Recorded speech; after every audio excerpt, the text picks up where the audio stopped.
moving on to Ole Miss. What you need to know about the Ole Miss team is they are pretty small.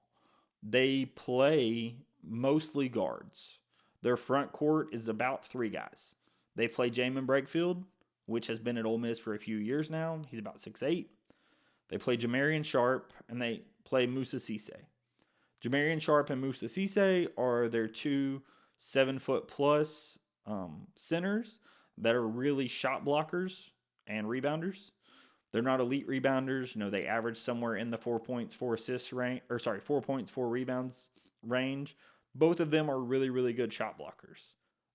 Sharp's a little better than Cisse in that standpoint. Both of them are elite shot blockers, for Ole Miss. Those are going to be their rim protectors. Most of the other guys that they play on their team are going to be either guards or wings. They play a pretty small lineup, smaller than even Alabama does.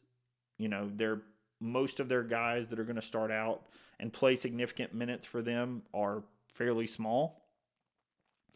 Jamin Brakefield's at 6'8". He's typically going to be the only guy out there outside of the shot blockers that are over 6'8". The other guys on the team, Flanagan 6'6", Matthew Morrell 6'4", Jalen Murray 5'11", TJ Caldwell 6'4", and then Brandon Murray 6'5". Right, so those are going to be the majority of their guards that are going to play minutes. So it is a fairly small lineup. This is going to be a lineup that matches up fairly similarly to Alabama. If Alabama ends up getting Wrightsell back and ends up playing the lineup that they've played here recently, starting prior to Wrightsell's injury, it's going to match up pretty similarly to Alabama, where Ole Miss is going to play mostly guards. Brakefield is not a huge guy down low. He is a little bit bigger. So if Ryland does match up with him, we'll be a little bit oversized compared to Ryland. However, Ole Miss plays a much smaller guard-heavy lineup than some other teams in this league. So this matchup will be pretty similar in style to Alabama, but with the way they play. But there is a clear path for Alabama to do well in this game. And that path starts with rebounding.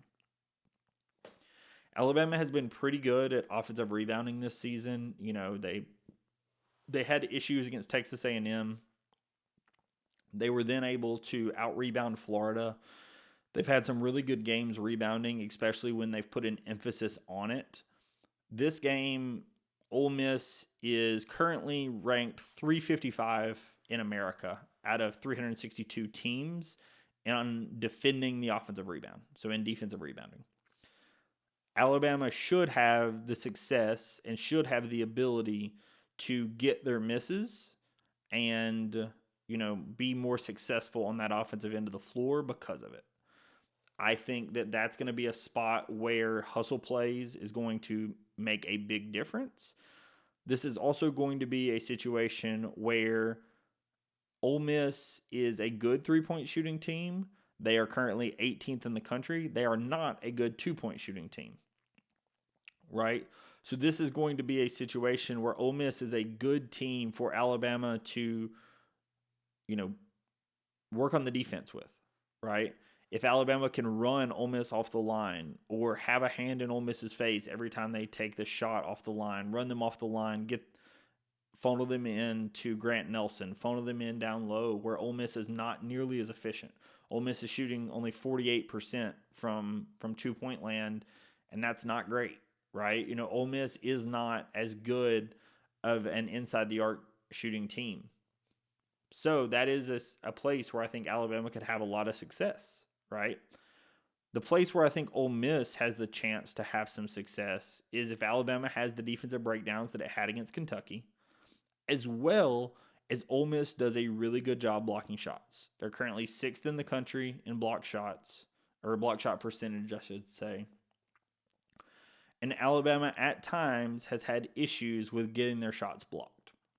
Alabama last year had tons of issues with it. This year they've been better, but they still have had issues with the guards going up and getting their shots blocked at the rim.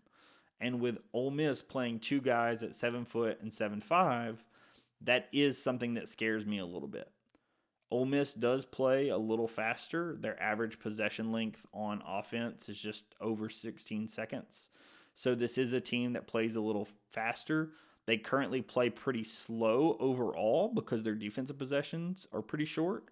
So this is a game that I expect will be very up and down. When Ole Miss played Florida earlier this year at home, it was a 103 to 85 total. So this is a game that could get up and down, could have a lot of possessions.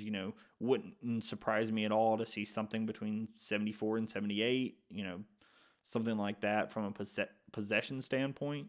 So this is a standpoint of I do believe this game could get out and run. If it does get out and run, I think that benefits Alabama as long as they get back in transition. There were a few moments in that Kentucky game where Alabama just seemed to not be putting in the effort to get back in transition and then stop the ball. And it led for easy points, right? Alabama gets a 3 or a 2 on one end, doesn't get back, gives up the easy points. So that is something to watch out for this game, that I do think that it will be very fast paced, but how Alabama defends, how Alabama stays on top of shooters is going to be something to watch in this game. Like I said, the big spot that I think Alabama has the ability to have a lot of success is on the glass. Alabama will clearly be the better rebounding team as long as they rebound to their full potential. They should be a better team than Ole Miss. They should be able to win this game.